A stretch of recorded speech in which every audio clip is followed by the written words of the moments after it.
Bonjour tout le monde, welcome to my channel Learn French by Puneet. In this video, we are going to learn l'impératif avec les pronoms compléments d'objet direct.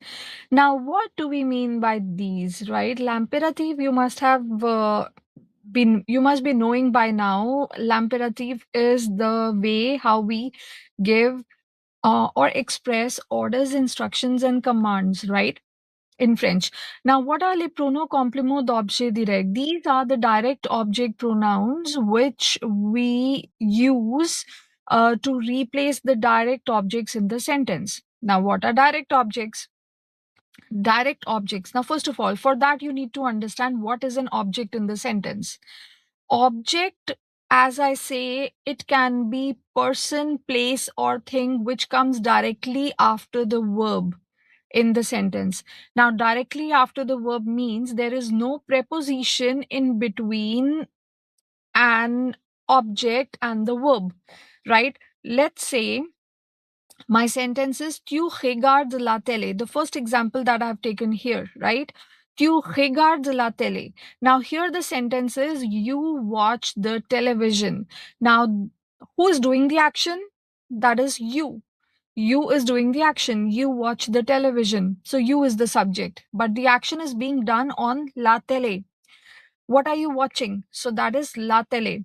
So la télé is the object in the sentence. And you see there is no preposition in between the verb and the object. Since there is no preposition, the object is considered to be direct object after the verb, right? So here we will be doing two things over here. The question says changer les phrases à l'impératif, that is change the sentences to imperative, that is one thing. En utilisant les compléments d'objet direct et négatif aussi. Now that means using the complément d'objet direct, using the direct object pronouns, and then later on change it to negative as well. All right. So what are we going to do in this case? The first thing, we will change the sentence to imperative, and we will also use the direct object pronoun to replace the object in the sentence, right? Now, when I change it to the imperative form, it will be written as regarde la télé, right?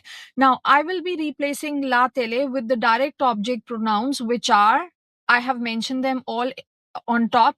It is me, te, le, la, nous, vous, and les. So for a feminine singular third person form, I will be using la. It would be regarde la. That is watch it. Watch the television. So la refers to la tele.